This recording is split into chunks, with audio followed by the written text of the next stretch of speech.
Amém, meus irmãos. Vamos abrir ali em Lucas. Lucas no capítulo 9.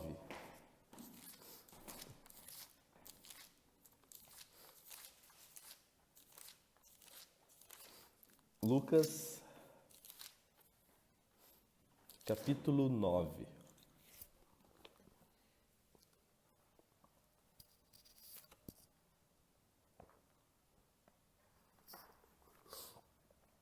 Lucas, capítulo 9, nós vamos ler a partir do versículo 46, que diz assim: Começou uma grande discussão entre os discípulos acerca de qual deles seria o maior. Jesus, conhecendo seus pensamentos, tomou uma criança e colocou em pé. Então lhes disse: Quem recebe essa criança em meu nome está me recebendo. E quem me recebe está recebendo aquele que me enviou. Pois aquele que entre vocês for o menor, este será o maior. Disse João: Mestre, vimos um homem expulsando o demônio em teu nome, e o impedimos-nos, e procuramos impedi-lo, porque ele não era um dos nossos, ele não caminhava conosco. Disse Jesus: Não o impeçam, pois quem não é contra vocês é a favor de vocês. A gente vem de uma sequência de reflexão sobre... A gente começou ali falando, alguns de vocês lembram, quando Jesus fala que a boca fala sempre aquilo do que o coração está cheio. Lógico que a gente fala bobagem, nem sempre do que a gente está falando é aquilo que a gente refletiu a respeito, mas de maneira geral, tudo aquilo que nós carregamos, tanto como convicção, tanto como conflito, tudo aquilo que nós carregamos como coisas bem resolvidas, como coisas mal resolvidas, uma hora ou outra, isso se expressa, isso vem para fora.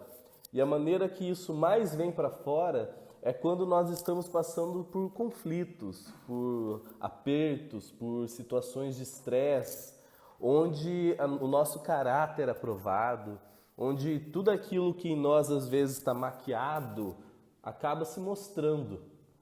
E a gente vê em todo o Evangelho o quanto que Jesus permitia e não poupava os discípulos de terem esses encontros consigo próprios. Os discípulos nunca foram poupados e acariciados na sua infantilidade, na sua criancice. E a gente está fazendo essa caminhada e a gente vê que mesmo o homem e a mulher que sinceramente busca seguir a Jesus, que de coração quer entender, compreender o significado da vida, o reino de Deus, o evangelho de Jesus e segue a Cristo, mesmo essa pessoa, mesmo eu e você, que de verdade queremos seguir a Jesus, nós não estamos blindados de termos essas situações de surto, de carregarmos em nós coisas ainda mal resolvidas.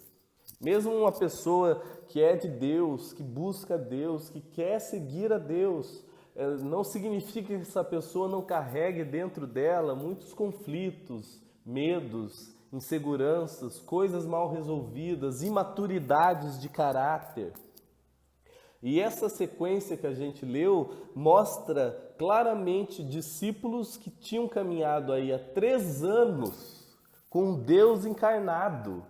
Não era um pregador, não era um ensinador, um mestre, mas era Deus com eles. Jesus estava comendo com eles. Eles estavam vendo o modo que Jesus, que Deus tratava a vida, o próximo, a dor, tudo. E ainda assim, você imagina que aquele ali era João, era Pedro, era Tiago. Não, eram seres humanos, ambíguos, relativos, com conflitos. E o momento que se segue ali, primeiro que uma coisa muito comum para aquele que segue a Jesus, que é uma pessoa que tem o desejo de seguir a Jesus, é muito fácil, principalmente no meio religioso, no meio comunitário, da pessoa mascarar os conflitos dela, os medos dela, as inseguranças dela com essas máscaras da religião. E a pessoa, ela transmite através de expressões piedosas, de conflitos em nome de Deus, o que ela carrega de conflito humano. E eles falam, e um dos conflitos que mostra ali é quem que é o maior aqui. Tem que ter alguém maior entre nós. E a resposta de Jesus que a gente viu foi, olha, tá vendo essa criança aqui? Tá vendo como ela se submete? Tá vendo como ela não tem maldade? Tá vendo como que ela tem pureza de coração? Tá vendo com que o que eu peço para ela fazer, ela faz? Ele fala, olha, vocês precisam... A gente leu essa mesma sequência em Mateus, em Marcos, onde ele fala, se você não se converter, se você não entender que a referência que você tem de reino de Deus está tudo errado, a maneira com que você enxerga a vida, quem tem esse tipo de conflito... e que a gente muitas vezes ainda tem, ainda está no processo de entender o reino de Deus. Ele fala, olha, porque quem busca o reino de Deus tem que se converter primeiro como essa criança. Entender que o reino de Deus acontece dentro de vocês. Não vem por visível aparência. Não tem nada a ver fora, é tudo dentro de vocês. E tem que, como essa criança, se submeter, se humilhar, ser humilde. E humilhação não é humilhação segundo o nosso conceito de flagelo, é a pessoa que se submete na sua própria consciência a Deus, que fala, Deus está certo e eu estou errado. Eu quero saber como Jesus pensa acerca das coisas. Porque uma vez que eu estabeleço dentro de mim que eu não quero saber a minha opinião, a opinião do pastor, do padre, da igreja, eu quero saber o modo de Jesus, que é Deus na terra me ensinando como a vida é. Você vai ver que ainda tem muita coisa que precisa ser corrigida, tratada, tem muita coisa em nós ainda imatura.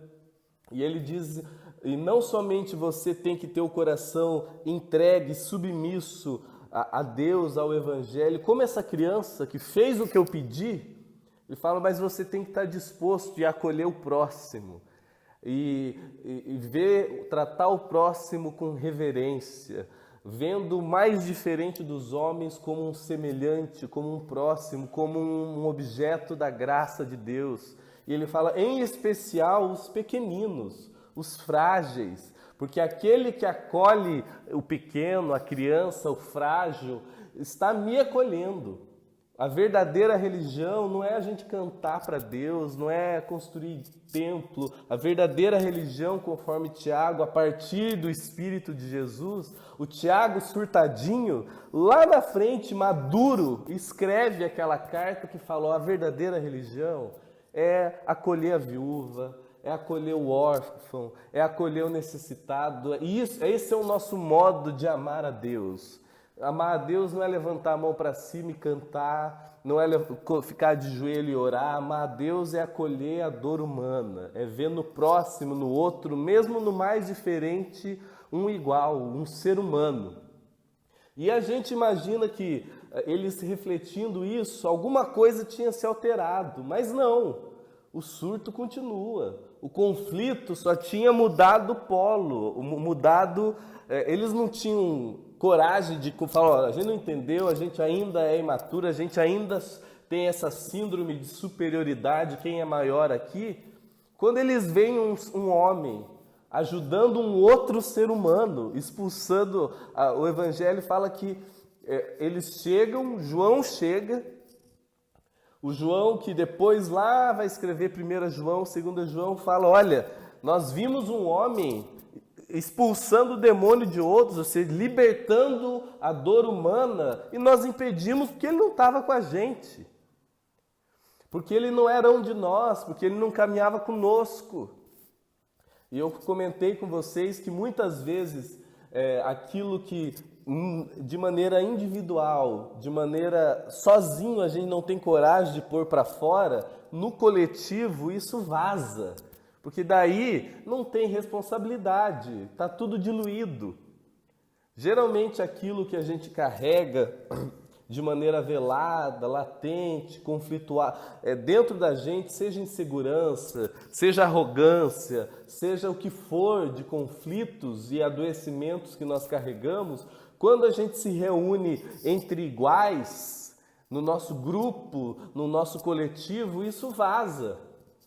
O primeiro conflito era quem é o maior, e eles perguntam. Agora, quando estamos no grupo, a gente já manda, a gente nem pergunta. Eles avisam a Jesus o que eles tinham feito. A gente nem pergunta para Deus o que é, a gente só decidiu aqui. O grupo decidiu que esses não podem, porque eles não caminham conosco.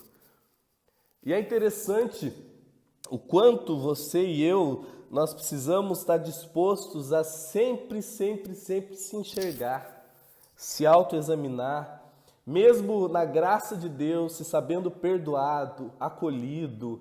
Eu lembro que eu falei muito isso para vocês, reconhecer que por mais que você siga Jesus, você carrega uma relatividade que só vai ser curada de maneira plena no dia que você for para a glória. Mas enquanto você caminhar aqui, mesmo seguindo a Deus, você é só um ser humano que carrega pulsões, muitas delas adoecidas, e que de vez em quando, mesmo o discípulo de Jesus, essas animalidades pulsionais querem colocar a cara para fora. E muitas vezes aquele que segue a Jesus, o modo que isso se põe para fora é com uma superioridade, porque já que eu sigo a Jesus, eu sou maior. Quem que é maior aqui? Olha, eu não sei quem que é maior entre nós, mas uma certeza eu tenho: nós somos maiores do que os demais, porque nós seguimos a Jesus. Nós podemos determinar quem pode, quem não pode, o que pode ser feito, porque nós somos de Jesus. E Jesus fala: vocês não entenderam mesmo. E é interessante porque mesmo nós perdoados, acolhidos na graça, a gente pode se fazer muito mal, se a gente não se resolver. Se a gente não tiver coragem de se expor à verdade, de ficar cara a cara com Jesus, Paulo fala que o Evangelho é esse espelho que nos revela o que em nós está diferente do que a vida é. E eu só entendo o que a vida é olhando para a encarnação, para o modo como Jesus lidou com as coisas. Porque o ambiente comunitário, religioso, o ajuntamento, o coletivo, por si só o coletivo já tira muito da responsabilidade que a pessoa carrega. Você vê as torcidas de futebol, agora esses momentos políticos ou ambientes religiosos, onde as pessoas perdem a noção do ridículo. Agora, no ambiente religioso, isso se torna muito cruel, porque é tudo em nome de Deus. E as pessoas não se dão conta que elas estão completamente diferentes do modo com que Jesus lida com as coisas, mas elas avisam a Jesus: olha, tinha um homem sendo liberto, mas a gente não gostou do modo e nós mandamos parar. E a gente não percebe que hoje o coletivo, esse surto coletivo narcisista de se achar superior ao outro, diferente dele, é o maior produtor de ateus na Terra. Quando eu digo ateu, eu não estou falando de gente que lá na profundidade do seu coração diz: Deus não existe, Deus não é. Não, é gente que ficou traumatizada com o Deus da religião. A pessoa olha para o Jesus pregado e fala: isso aí, ó, eu não quero. O ocidente da Terra, os Estados Unidos, a Europa, o Brasil, você vê hoje as manifestações contra Deus, não são contra Deus, não ofendem a Jesus, porque aquilo ali que eles se dizem ateus, o Evangelho diz que realmente eu tenho que ser ateu, aquilo não é real. O Jesus, o Evangelho não é aquilo. Agora, no coletivo, de maneira, no ajuntamento, quando a gente abaixa o nosso senso crítico, abaixa a nossa capacidade de se enxergar, a gente deixa aflorar tudo aquilo que está de conflito em nós, porque no coletivo a gente pode dar ordens, a gente pode se fazer mal e fazer mal aos outros. A história do cristianismo corrobora tudo isso que eu estou falando aqui.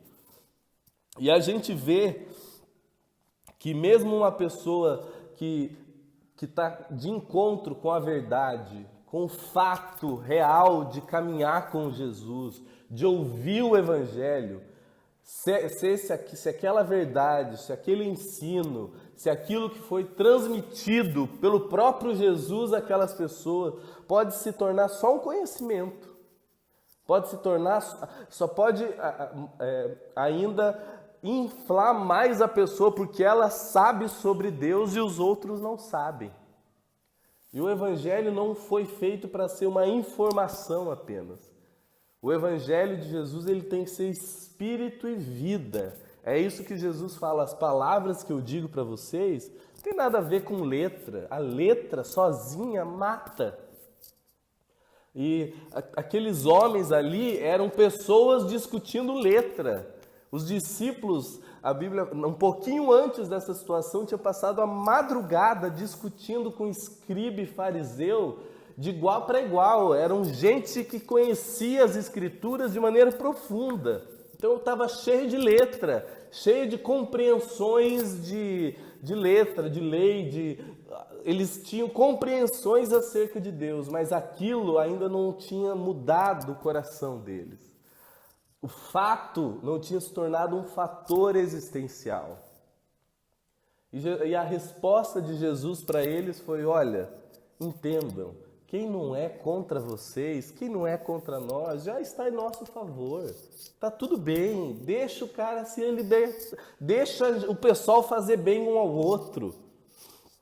E é interessante que um pouquinho depois, Jesus fala assim: quem comigo não ajunta, espalha. Só que nessa frase, ele diz assim: quem não é contra vocês, já está a favor de vocês. E o que essas duas frases combinam? Quando ele fala assim: olha, fica tranquilo, o fato das pessoas estar fazendo o bem de um modo diferente do que você imaginava, de não participar do grupo religioso que você de não ser evangélico, católico, mas está fazendo o bem a outro ser humano, deixa, ele já está do seu lado. Em contrapartida, ele fala assim: agora, se comigo não ajuntar, espalha. O que essas duas frases se conectam e como uma consciência contra esse tipo de surto que o discípulo pode carregar? Aqui eu entendo Jesus mais ou menos falando: olha, entenda, absoluto aqui sou eu, vocês são relativos. O absoluto, que é caminho, verdade, vida, sou eu. Vocês são relativos.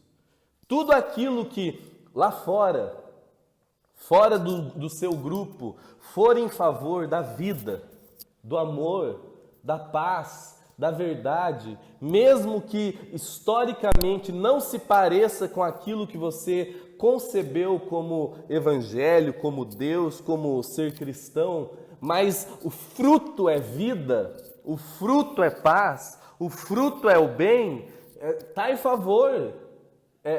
O que se produz é vida, o que se produz é amor, e o que se produz é graça, mesmo que não tenha cara evangélica, católica, fica na paz, amigo. Ele está em favor da vida, está em meu favor. Agora, tudo aquilo que se produz, mesmo que seja em meu nome, mesmo que carregue a bandeira de Jesus, mas o que se produz é raiva, ódio, separação, discussão, guerra, dor, mesmo que a placa seja Jesus, isso daí é anticristo. Não tem nada a ver comigo, está espalhando, não está juntando. Eu sou o absoluto, vocês, nós, os discípulos, são apenas relativos. Nós temos o privilégio da graça de Deus de ter tido acesso ao Evangelho, de compreender a encarnação, mas isso é um privilégio da graça, não é um prêmio. Eu não merecia isso. Isso é graça. Você entender que eu posso viver sem mágoa, você entender que você está perdoado, você entender que você pode caminhar a sua vida sem culpas, sem medo, saber que você passou da morte para a vida, saber que eu não carrego karmas, eu creio na graça, na cruz, tudo isso é um privilégio. E eu trato o próximo com essa graça de somente um ministro da reconciliação. E a palavra ministro não é com essas categorias políticas, ministro, e muito menos religiosa. Ministro é servo. Eu sou um servo da graça de Deus que está aqui dizendo, meus irmãos, graças a Deus nós estamos perdoados. Você não entendeu ainda? Que pena, mas eu estou aqui só para te mostrar com a minha vida, com aquilo que eu te digo, que a graça que está sobre mim também está sobre você. Mas isso é só um privilégio, é um dom, é um presente de Deus para mim. Mas Deus não está confinado. O Evangelho, a bondade de Deus, a verdade, o amor, não está confinado à minha informação. Tanto que em João 10, depois você pode ler João 10:16, Jesus fala assim, porque eu tenho outras ovelhas fora desse aprisco, e eu vou cuidar delas. Olha o absurdo que Jesus falando para o povo de Deus. Ele fala, vocês estão achando que vocês têm o domínio de Deus? Não, eu tenho ovelhas que vocês nem sabem onde elas estão. Fora desses ambientes da religião, eu sei quem é meu, eu sei quem o coração se rendeu à vida. Então o absoluto é Cristo, que é caminho, verdade e vida. Tudo que for em favor do caminho, verdade e vida é a favor do Evangelho. Mesmo que os modos pelo qual isso se manifeste, a gente possa não concordar tanto, mas isso é entre a pessoa e Deus. O que produz é vida, amigo. Amém. Jesus está falando, calma aí. Deixa o cara ser livre lá e fazer o bem ao próximo. Não entre em conflito com isso, não. Onde você vê gente fazendo bem ao próximo com verdade, com carinho, com pacificação, é um irmão seu na fé. Mesmo que ele não caminhe com os dogmas da religião que você caminhe. E é interessante que em 1 João diz assim que o anticristo se manifestará. Mas ele fala, mas vocês estão achando que o anticristo vai vir com essa cara dos filmes de Hollywood? Não. No meio de nós, entre nós, está saindo muito anticristo. O que é anticristo? A gente está imaginando aquele cara demoníaco, babando. Não. É tudo aquilo que eu digo que é anticristo, antivida, anti-amor, anti-graça, anti-misericórdia, anti-pacificação. Se a minha mensagem for de guerra, de ódio, de desprezo, se for contra o fluxo do Evangelho, eu me faço, mesmo em nome de Jesus, um anticristo. Isso é grave. O apóstolo João fala, muitos anticristos estão saindo do nosso meio. Porque o que eles ensinam, o que eles vivem, o que eles transmitem é contra o fluxo do Evangelho, que é vida, é paz, é amor, é verdade. Então, a gente não pode achar que uma vez que a gente decidiu seguir a Jesus, a gente não pode virar um anticristo da noite para o dia. O Pedro da revelação que fala, tu és o Cristo, o Filho do Deus vivo, e recebe uma palavra dizendo, tu és bem-aventurado, mas não passou nem 1h30, fala, fica quieto, Satanás. Porque o cara da revelação começou a cogitar coisa humana, que não tinha nada a ver com Deus. Então isso só me faz andar quebrantado, grato pela graça que me alcançou e sondar o meu coração para eu não sair do fluxo da vida. Deixar Deus ser livre e amar e cuidar e fazer o que Ele quiser da maneira soberana que só Ele é Deus. Eu, que sou relativo, ambíguo, cheio de coisa para se resolver dentro de mim, eu só tenho que tratar o meu próximo com graça, me sabendo que o reino de Deus acontece dentro de mim, sabendo que esse dilatamento do reino de Deus é o dilatamento do amor de Deus em mim. E o próximo, onde houver bem, onde houver graça, favor, misericórdia, está em meu favor. E mesmo aquele que carregue o nome de Jesus, mas for contra o fluxo conforme Cristo, esse aí se torna anticristo, mesmo que esse seja eu. Daí a gente vê isso daqui e fala, agora os caras entenderam, né? Depois de ouvir uma chapuletada desse, os caras assimilaram o evangelho. E olha só o modo que eles assimilaram o evangelho. Continuando, versículo 51. Aproximando-se o tempo em que Jesus seria elevado aos céus, Jesus partiu resolutamente, ou seja, determinadamente, em direção a Jerusalém. Porque Jesus sabia que chegava o tempo da crucificação. Então, de maneira determinada, ele falou, agora eu tenho que ir para Jerusalém. E antes disso, ele mandou que os apóstolos fossem à frente, fossem para Jerusalém e arrumassem, porque ele estou indo. Só que nesse caminho, os apóstolos entraram num povoado samaritano. Jesus tinha mandado eles ir para Jerusalém. Mas no caminho eles pararam num povo samaritano, falou, Jesus, certo, vai descansar? Ele precisa dormir aqui. Daí o versículo 53, mas o povo ali não recebeu a Jesus. Por quê? Porque o povo não gostava de Jesus? Não. Porque eles notaram em Jesus que ele estava indo para Jerusalém. O povo de Samaria, que era excluído pelos judeus, pelo povo de Deus, que era considerado escória, que, tipo, gente que não é de Deus, não sabe de nada de Deus. Eles perceberam em Jesus que Jesus queria ir para Jerusalém. Então falou, ó, passa aí, cara, você não quer ficar? E a gente percebeu. Mas os discípulos, ao verem que Jesus estava indo para Jerusalém e o povo não quis receber ali, perguntaram para Jesus, Senhor, o Senhor quer que a gente faça cair fogo do céu e consuma e destrua todo esse povo? Jesus voltou-se para eles e aqui o termo utilizado dá um termo de veemência, de maneira grave. Jesus se voltou para eles de maneira intrépida e falou, vocês não sabem que espécie de espírito vocês são?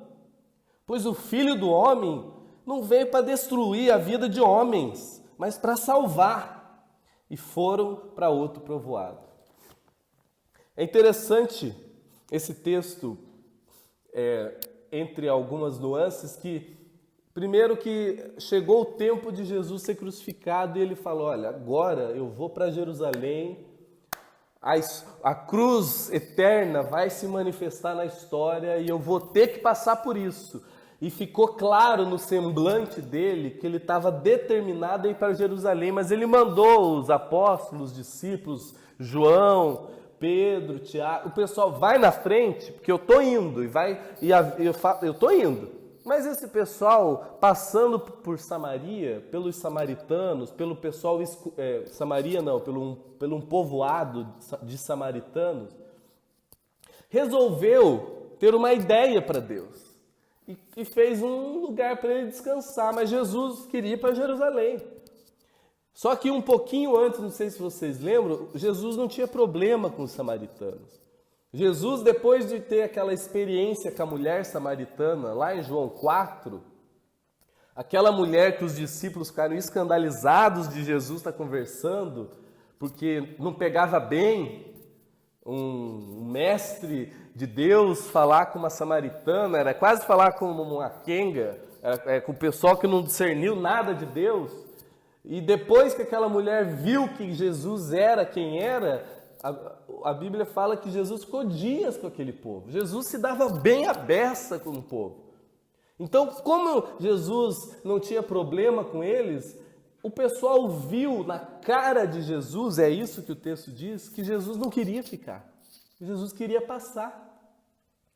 E não recebeu. Jesus falou, olha, o cara está querendo ir embora, não tem por que ele ficar aqui.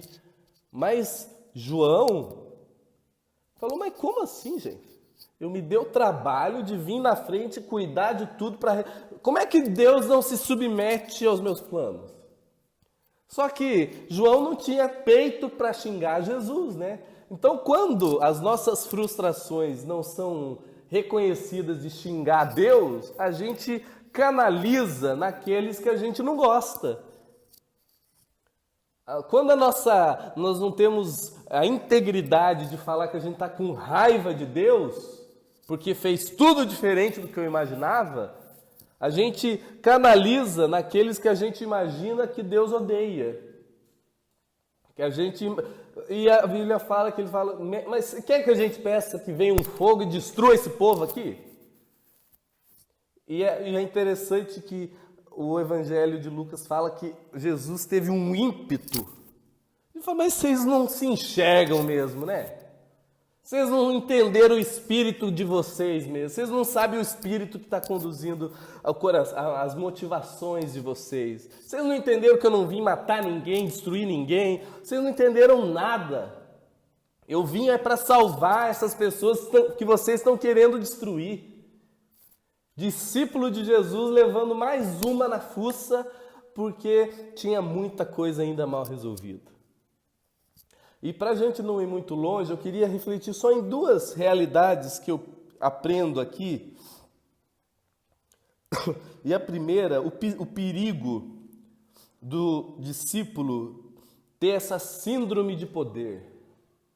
Porque afinal, eu sou de Deus, eu sigo a Jesus, eu ouvi o Evangelho, eu sou o povo escolhido, eu sou a igreja, e a gente fica, e isso ao invés de nos quebrar, como não é o Evangelho que está entrando em nós, mas só a informação da verdade, aquilo ainda não virou um fator existencial, ao invés disso nos colocar quebrantado de serviço ao próximo, faz o cara virar um pavão que se acha maior aos demais.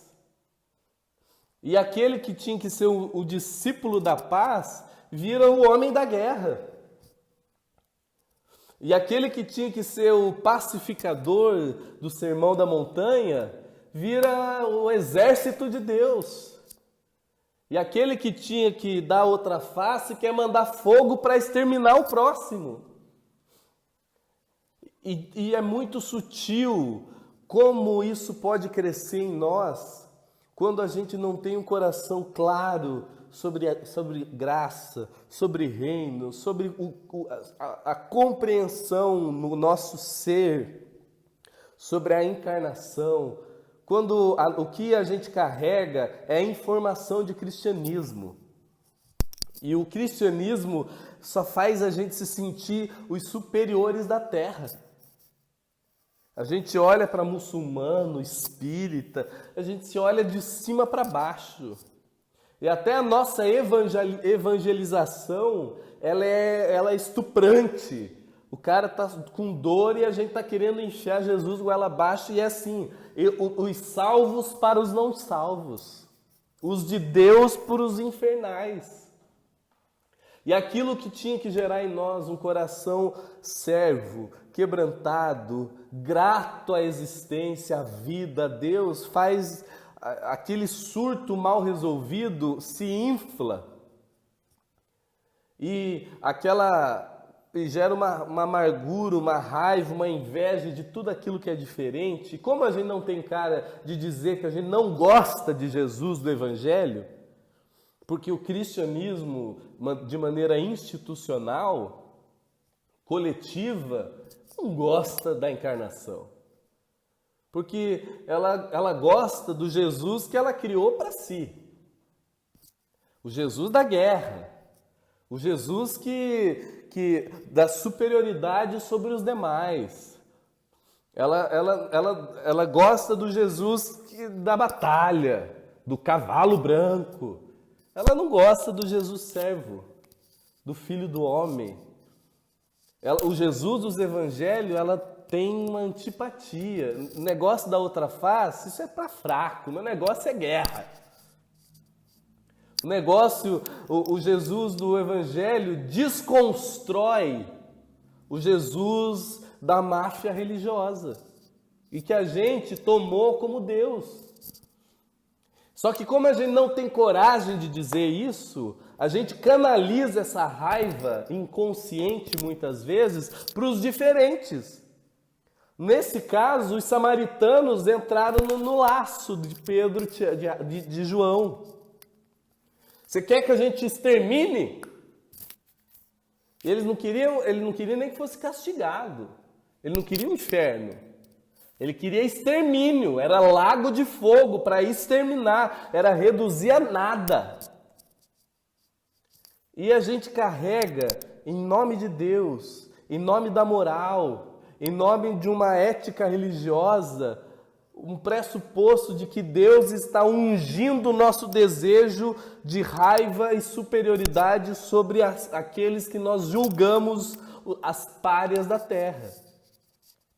O gay, o transexual, o espírita, o diferente, o que não é conosco, o que não participa dos nossos... Aquele que está fora, esse aí, a gente não tem coragem, mas a gente tem uma implicância com a graça. O movimento inconsciente nosso que não tem coragem de falar, olha, Jesus, o Senhor está muito brega, o negócio agora é sucesso, é cabeça. Esse negócio de dar outra face é para frouxo. E Jesus vai desconstruindo, porque aquilo que a gente chama de sucesso, ele fala que, olha, na maioria das vezes é abominação, porque faz mal para o coração humano. O que a gente chama de próspero, ele chama de pobre, cego e nu. O que a gente chama de pobre, ele escrevendo às igrejas, ele fala, tu és rico, porque no seu coração não se corrompeu com o mal. O que a gente chama de maldição, ele fala, é o meu amor corrigindo quem eu amo. Como esse Jesus desconstrói os nossos pressupostos de Deus, e a gente não tem coragem de falar isso, a gente manda fogo naquele que é diferente. Porque os samaritanos não tinham problema com Jesus. Quem estava com problema com Jesus ali eram os discípulos. Que como a graça de Deus encarnada em Cristo mostra o quanto Deus é livre e não tem obrigações com os nossos planos, eles fizeram lugar para Jesus ficar e ele não quis ficar. E eles se ofenderam. Só que como eles não tinham como peitar Jesus, eles falam, vamos exterminar esse povo aqui. E a segunda coisa que a gente aprende aqui é que maturidade espiritual do discípulo não está em não ser tentado, em não ter pulsões adoecidas, mas em discernir elas em você mesmo e dominar. O discípulo maduro, a pessoa que segue a Jesus, que vai ganhando maturidade existencial, não é uma pessoa que não vai ter, de vez em quando, esse animal querendo crescer de novo. Essa pulsão adoecida querendo desprezar de novo. Mas o discípulo maduro é aquele que se examina, discerne as suas motivações e domina. A resposta de Jesus para eles foi, vocês não se enxergam, né? Vocês não sabem de que espírito sois. Ele fala, vocês não olharam para dentro de vocês e perceberam as motivações que está guiando vocês aqui. Porque se vocês se enxergassem, porque se vocês olhassem para dentro de vocês e vissem que o desejo de vocês é de ódio, é de destruição, é de extermínio, e olhassem para mim e vissem que eu vinha para cuidar, para acolher, para amar, para salvar o homem, vocês iam se enxergar e iam se dominar. Falar, olha, o problema não é quando a pulsão adoecida. A gente está o tempo todo sendo tratado. O problema é não se enxergar. O problema é achar que como eu carrego o nome de Deus, como eu carrego o nome de Jesus, como eu represento um grupo sozinho ou no coletivo, por si só, aquilo ali tudo é de Deus. E ele fala, vocês não discerniram de que espírito vocês são. Porque eu não tenho nada a ver com essas motivações aí. Ódio, raiva, exterminar o outro que é diferente de você, não tem nada a ver comigo. Eu não vim fazer isso. Eu vim salvar o homem. Se o negócio é destruição, pode carregar o nome de Jesus, mas Jesus não é. Pode ser em nome do que for, é da família, é da igreja, é a igreja poderosa, é do cristianismo, é blasfêmia anticristo. É que como a gente não tem coragem de olhar para Jesus, a gente muda de assunto. Como a gente não tem coragem de se enxergar, por isso que Coríntios fala, examine, pois, o homem a si mesmo. O meu julgamento sobre você é pecado. Eu tenho que julgar é a mim mesmo. A gente lê ali o discernimento de espírito, a gente está imaginando aquelas irmãs que vê demônio em parede. Não, eu tenho que discernir o meu espírito. Eu tenho que discernir o ódio que brota em mim contra o próximo. Eu tenho que discernir a guerra que eu travo muitas vezes contra a minha esposa. Eu tenho que discernir no meu espírito o não perdão que eu carrego contra minha mãe, contra o meu pai. O discernimento do espírito não é um pressuposto para eu virar um intrometido contra a sua vida, não. É um espelho para eu me enxergar. E o discípulo que cresce não é o cara que baba dons. Paulo escrevendo aos Coríntios 3, 1 Coríntios 3, ele fala, olha, de dom, cura, milagre, profecia, vocês estão cheios. Mas eram discípulos da igreja que se reunia em Corinto. Ele falou, mas entre vocês são tudo criança na fé ainda. Porque pode ter dom à beça, mas há inveja, a dissensão, a discórdia, a ódio, a amargura, a coisa mal resolvida. Vocês não se discerniram ainda. E o meu chamado no Evangelho, se eu quero andar curado, se eu quero andar pacificado, se eu quero amadurecer para que a face de Cristo se manifeste em mim, para que quem eu sou, como eu já disse isso várias vezes, para quem eu realmente sou, amadureça. Eu tenho que me autoexaminar, eu tenho que me discernir, eu tenho que ter a coragem de me ver repreendido por Cristo, que a Bíblia fala que ele dá uma parada, ele fala, mas vocês não sabem de que espírito vocês são, né? É uma sapuletada de amor de Deus, de falar assim, enxerga, cara. Você está querendo ir para o coletivo, consumir gente, mas o que você carrega aí é ódio. Você está querendo consumir o outro em nome de Deus, você está querendo colocar o outro no inferno em nome de Deus. A motivação do seu coração não é vida, não é evangelho, não é graça. Toda vez, meu irmão, isso é grave e isso é comum no nosso meio. Quando a gente senta para colocar quem vai para o inferno, quem vai para o céu, a gente não discerniu o espírito do evangelho. A gente não entendeu nada. Jesus falando, você querer separar joio de trigo é pecado contra o outro e adoece você mesmo. Porque com a medida que eu julgo, eu sou julgado. E não é que vai vir um raio do céu, não. Eu somatizo em mim mesmo esse juízo. Uma pessoa cheia de juízos contra o outro, de certezas contra a alma do outro, é uma pessoa que carrega juízos internos. É uma pessoa que se não discerniu o evangelho da vida.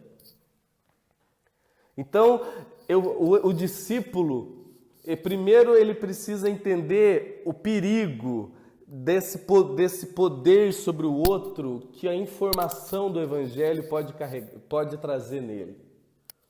Uma vez que o Evangelho não virou vida dentro de mim, a informação da verdade pode só me trazer essa arrogância sobre o outro, de quem é o maior, a gente impede porque ele não caminha com a gente, ou do pecado absurdo de você quer que a gente ore e um fogo venha e extermine isso daqui? Ele falou, olha, você tem que se enxergar. E a maturidade do discípulo não é que essa animalidade não brote, não, ela brota.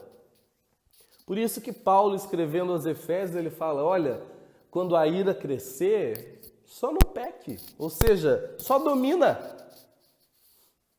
É que a gente quer que um anjo venha, a gente quer transferir para Deus. Mesmo os mais sinceros entre nós, quer que um milagre aconteça e você vire um poste que não sinta mais nada.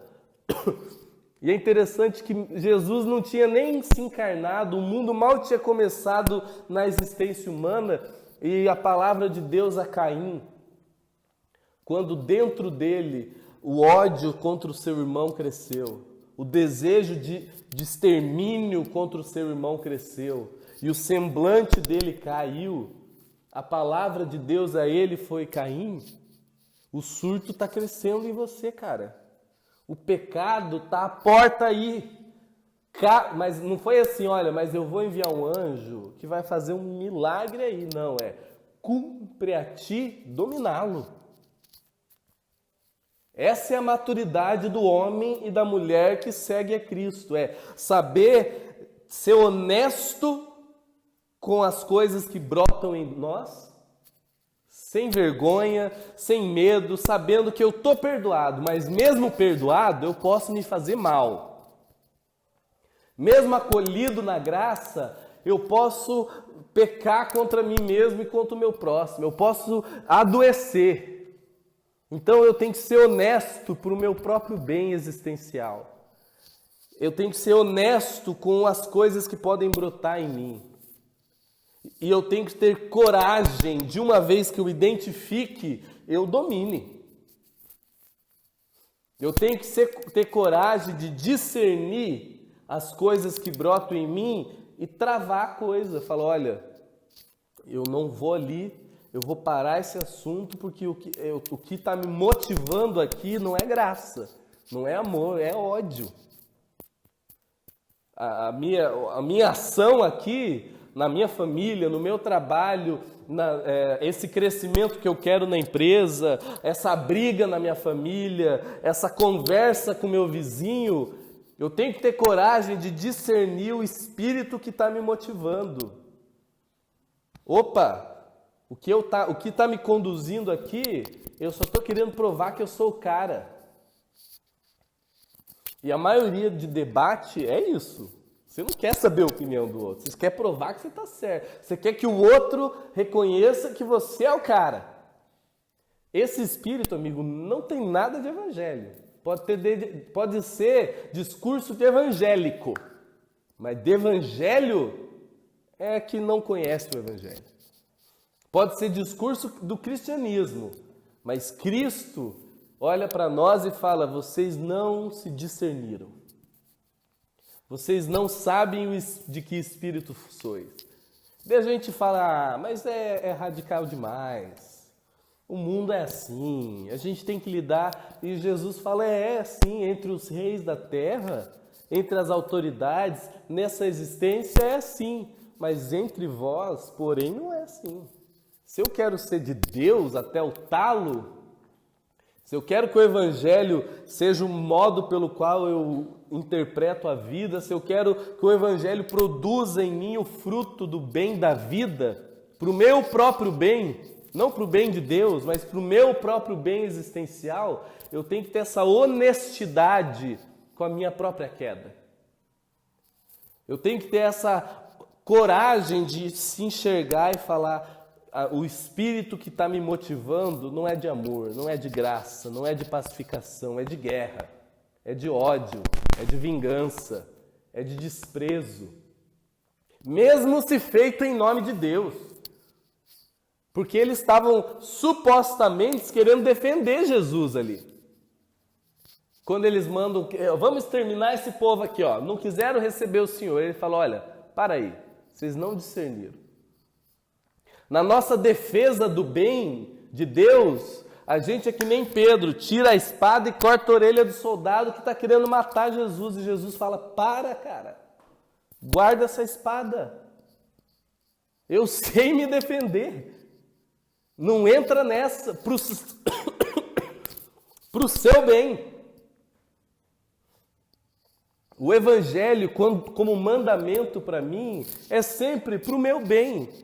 Quando Deus me diz, quando Jesus me fala, não entra nessa guerra, não permita que esse espírito de ódio, de vingança cresça, é porque eu vou me adoecer. Eu posso ganhar a batalha, mas dentro de mim eu perdi. Algo em mim morreu. Algo em mim se desconstruiu. Como diz a nossa sábia ex-presidente, no final você não vai ganhar, não vai perder, todo mundo vai perder. E é assim que é. Ela não pensou nisso, mas assim é. Numa batalha, ninguém ganha, todo mundo perde. Porque quando eu saio contra o fluxo da vida,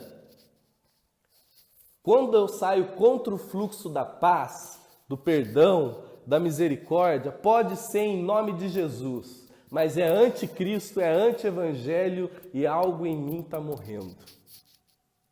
Então, quando Jesus fala para Pedro, guarda essa espada, não é porque Jesus está querendo se proteger. Ele está querendo proteger Pedro de não adoecer por dentro. Quando Jesus vira para os discípulos de maneira veemente e fala, vocês não entenderam de que espírito vocês sois, não é que Jesus estava preocupado com o que os outros iam dizer. Olha, os discípulos não deram bom testemunha, não. Era Deus amando aqueles homens, falando, cara, fica tranquilo, o fluxo da vida não é assim. Eu vim para dar vida ao próximo. Só que o discípulo que entende isso, discerne isso, esse mesmo discípulo que dá esse surto querendo destruir a alma humana e fala, vamos exterminar, é o discípulo que, com o passar dos anos, escreve lá em 1 João, fala, olha, quem ama é de Deus, quem ama o seu próximo é de Deus e acabou, é aí que acaba. O cara que surta lá, o irmão de João, que é Tiago, que surta querendo essa guerra, escreve lá em Tiago, escreve falando assim, olha, o negócio é cuidar da viúva, do órfão, é isso que é religião, amigo. O resto é balela do cristianismo. Mas nós temos a graça de ter o Evangelho à nossa disposição para a gente não ter que passar por certas dores, para dar ouvido, razão ao Evangelho, para que o nosso chamado, meus irmãos, é para andar com a consciência da graça do Evangelho, seguindo a Cristo. Andar com outras pessoas só faz bem se a gente seguir junto a Cristo. Se Jesus não for aquele pelo qual nós seguimos, até o ajuntamento em nome dele passa a fazer mal. Eu fui chamado a ser discípulo de Jesus segundo a minha própria consciência. Que bom que quando eu encontro gente com esse mesmo desejo. Mas quando eu discerno em mim que ou esse encontro ou eu mesmo estou me perdendo desse espírito do Evangelho, eu tenho que ter essa honestidade de me enxergar e muitas vezes sair desse meio. Os outros são os outros, eu estou falando de mim. E você não tem que pensar em mim. Você tem que pensar em você, qual é o espírito, a motivação, a atitude existencial que você lida com o próximo. Quantas pessoas na vida você queria que sumisse, que deixasse de existir? Quando Jesus fala, olha, contra o seu inimigo, ame-o, ele não estava nos chamando para ser pateta. Ele estava falando que ou é assim que a gente lida com o bem, com a verdade, com a justiça, ou eu me perverto, ou eu me corrompo dentro de mim. Então, esses 3 encontros aí, que nós falamos dessa trilogia do surto, quem é o maior?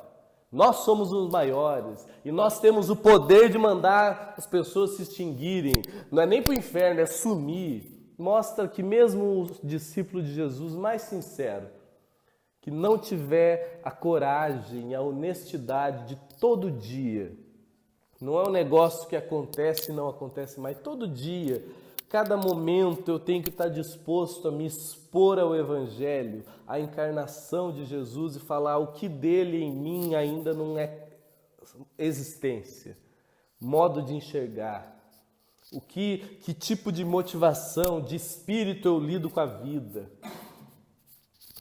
Quando eu vejo isso, eu vou enxergar graça e amor de Deus, mesmo no mais diferente.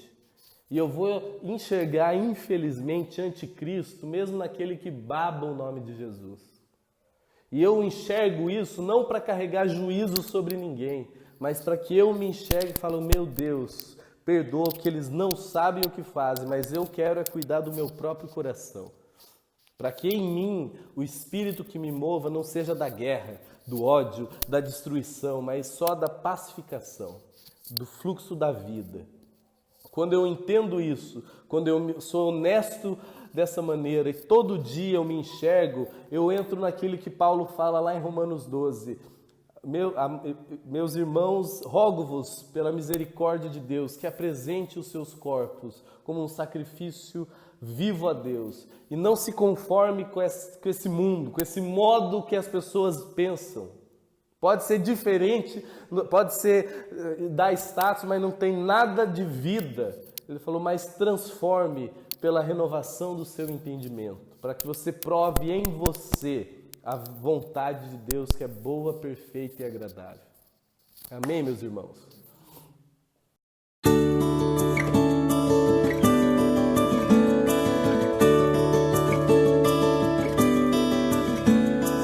Cuida do passarinho e também da flor, eles esperam pelo teu amor. Faz do teu lar um ninho e do mundo um chão, onde se plante paz e comunhão, para que brote e cresça mais viva a semente, para que a gente tenha o que colher, para que o pão que venha a ser por nós assado seja sinal traçado de viver. Faz tua nova casa na varanda do velho chão, convida o teu irmão pra vir morar contigo. Planta paredes novas feitas para servir de lar e abrigo.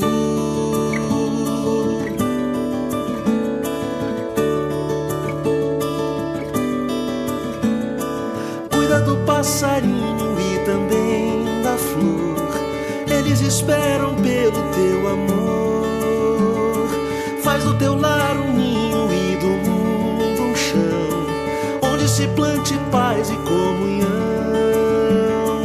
para que brote e cresça mais viva a semente, para que a gente tenha o que colher, para que o pão que venha a ser por nós assado seja sinal traçado de viver.